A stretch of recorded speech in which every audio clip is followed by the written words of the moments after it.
Well, that'll teach me. Take two. I'm in the shed. I'm boiling hot. Didn't put my mic in front of me. It was over there on the wall. God, getting used to my environment. So I'm recording it again. Here we go. Good afternoon. Welcome to the Bobby Moore stand. Here on YouTube. My name's Gary, and here's my transfer roundup. Before I go there, just want to say really massive thanks to all of you who have subscribed to this channel so far. It's kind of beyond my wildest expectations that I would have got so many people supporting me so quickly. So thank you for that. It really, really means a lot. And thanks for all your lovely comments as well. I try to respond to all of them if I can. On that note, if you'd like to join me on this journey, please, if you like my content, please subscribe to the channel. The Bobby Moore stand on YouTube. Give the video a like because it helps to send traffic to this video. It helps to put more eyes on the video. All right, so really appreciate that. And once again, thank you so much for doing what you've done for me so far. So now that's over, let's get on with the transfer update. Big transfer update. First of all, the one we know about, Crescencio Somerville, 25 million plus add-ons, medical today, flying over to the USA. Flying in the opposite direction across the Atlantic will be Tim Steiten in his jet, heading to Deutschland, the fatherland, home to Germany to tie up the deal for Dortmund striker Nicholas Füllkrug. And the one that's very, very close, we knew about already, Aaron Wan-Bissaka, should be tied up in a couple of days. I'm going to dig down a bit more onto those three players once I've gone through the rest of the transfer links. Now, let's talk about John Duran. If we're signing Füllkrug, and I believe we are now, I don't see the point in signing Duran. He's not going to be happy being a number two. We've seen what happened to him at Villa when he's on the bench. That won't work. So I don't think... The clubs are 5 million apart at the moment. Villa are not showing any interest in dropping their price. I suppose why should they? Whatever. Other links, a big one, John Clare, Tobido, who we've been linked with before. Slightly different now because he's got a preference to go and play for Juve. We were kind of out of the running, if you like. We pulled back. We'd offered 32 million euros as a loan with an obligation to buy, and apparently we've now upped that offer to 35 million euros. Don't know whether it's loan to buy or just straight out buy. Either way, it's got the attention of Nice, and Nice are now pressuring the player to talk to us because Nice need the money, right? That would be a great signing. Absolutely great signing. Also being linked to Fofana of Monaco, who we've spoken about a million times before. Great player. I'd love to see him come to us. He wants to join Milan, apparently. But again, old story, that one. What isn't an old story is Barış Alper Yilmaz, age 24 from Galatasaray, an outstanding player, centre-half for Turkey in the Euros at a cost of around 30 million. And this is a bit of a weird one. Never heard of this bloke. Carlos Soler panels. Random midfielder from PSG. Yeah, I don't know how good he is. I haven't even bothered to look because I don't believe it. It's only one link. And only one link too was Kante, was mentioned again in the media. Now, as I mentioned before, I'd love Kante. I think he'd be fantastic for 2 years. 20 million, yeah, you might say expensive, but not for someone with that talent. And we know he's still got it. This ain't a guy who's gone on sleep over in Saudi, right? We saw him in the Euros. One I don't want is Tammy Abrahams, and he thinks he's too big for us anyway. Sod him, who cares? He wants to go to Milan. He's got his eyes on the San Siro. A few years ago, you want to sort of link those two things together, would you? Anyway, look, let's so there's a lot of links, a hell of a lot of links, and that's the roundup of all the players. Now I'm going to dig down into some more detail that you might not have heard around the three that we're almost definitely going to tie up. So that's Wan-Bissaka, Füllkrug, and Somerville. So start off with Wan-Bissaka, born 26th of November. He's 26 years old. So he's still got a long time, a lot of good years left in him. He's very, very fast, very powerful, positioning is excellent, acceleration amazing, overall pace brilliant. He doesn't really lose a foot race with anyone, does he? 6 foot tall, right back, as we know. Been at Man United for 5 years. Since joining from Palace for 50 million in 2019. Came through the Palace youth team. This is why I think he wants to go back to London. It's probably where his family is and everything like that. Vast Premier League and Champions League experience. 172 appearances in the Premier League. 2 goals ever. Yeah, 2 goals ever. That's one better than Steve Potts. And 17 assists ever.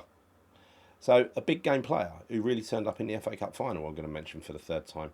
The one thing that people mention, two things that people mention, is first his injury history. It is checkered, right? But not as checkered as you might believe. So he missed 21 games last season. Last season was an exception to the rule. 21 games last season, 8 the year before, 4 the year before that. A few hamstrings, a few back injuries. In total, he's missed 43 games for injury in 5 seasons, 8.6 games per season. He's a defender. He's going to get kicked. The way he plays, he's going to stretch things, you know, um, especially if he's playing against a nippy winger, I would imagine. And he's won the FA Cup and League Cup with Man U. You know, to me, this is a top quality signing we're getting here. Apart from his injury record, people say that he's not going to be able to get forward and be a wing back and get loads of crosses in. And again, that's actually a fact that he hasn't really done that in his career so far. He's not known as a crosser of the ball. But the one thing that is known is that on the rare occasion he strays into the final third, he's actually really accurate with his passing. So maybe there's one or two things that could happen here. We could either just use him as he is, you know, as for what he does really well, which I suspect we will, or we could give him the opportunity to push forward. And you never know what could happen in that situation. Don't think it's ever been tested, to be honest. So look, that's Wan-Bissaka. I really look forward to signing him. That is a proper big player we're getting there. Crescencio Somerville, the new lad he's probably had his medical and flying across to join up with the team already. He's hardly missed a game for the 5 years that he's been playing, or 6 years even. 6 games he's missed in 6 years. One a year. Pace, outstanding. Acceleration, outstanding. Sprint speed, just incredible. Positioning, shot power is good. Dribbling is different, another level. Now I heard somebody kind of compared him to Ben Rama, being a right-sided player playing on the left, but I think this is a whole nother kettle of fish we got here. I don't remember Ben Rama ever being fast. He was nippy, but he weren't fast. You know what I mean? He didn't have bags of pace. This is like almost Caduce pace. This is it's not quite Guilherme, but it's up there, right? It's faster than Bowen, that's for sure. He's short passing is very good. His vision's pretty good. His long passing ain't that good.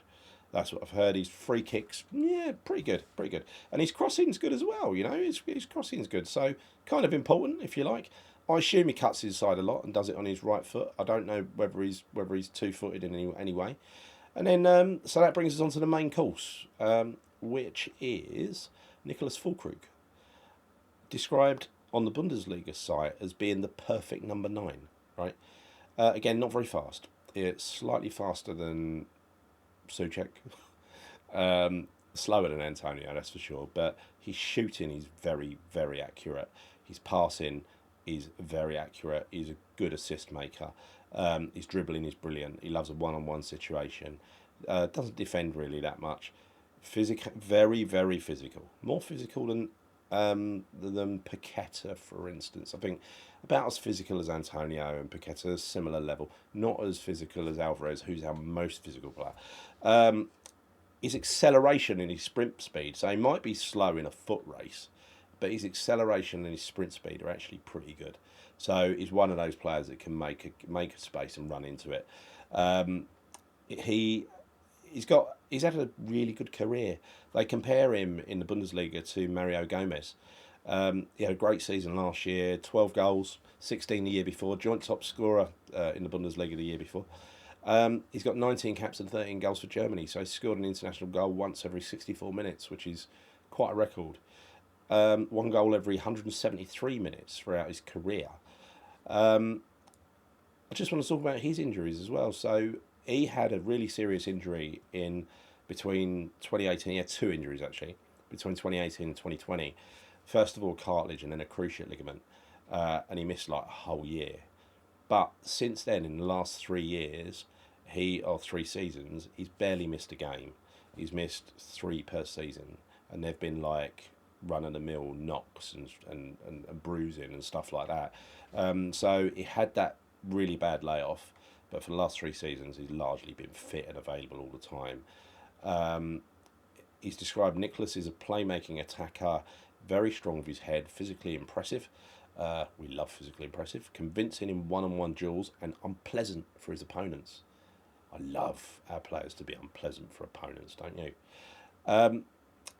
He embodies the perfect number 9, like I said earlier. He really, really looks like a bit of a bargain. And probably if he was a few years younger, he'd be worth a hell of a lot of money, this guy.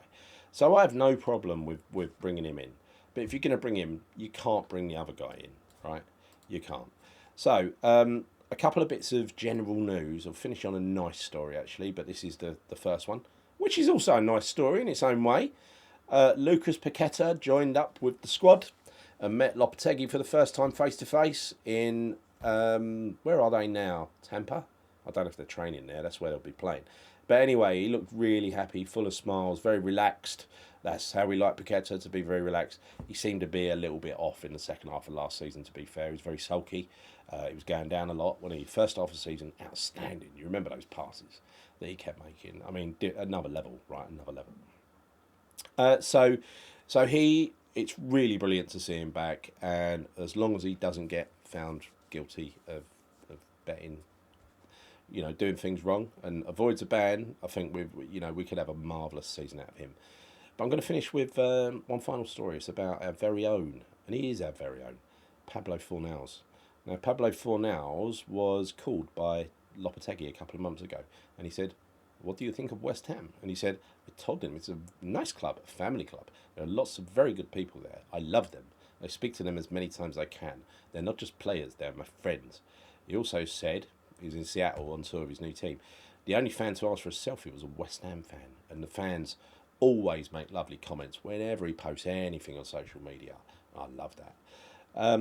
As we already knew, Pablo loves West Ham deeply, and we'll always love Pablo. And I think he'll end up being one of those players, like those cult heroes, those legends, who will, when he's finished his career, he'll suddenly turn up watching West Ham. Like we're in Prague, and you see Marlon Harewood, you see Ginge, you see Bishop. I think those players, once they join West Ham and they get into the mindset, they never really leave, right? Don't really want to either. So, once you've been loved like that, why would you go anywhere else? Hey, Dick. Right. Anyway, so that's me done.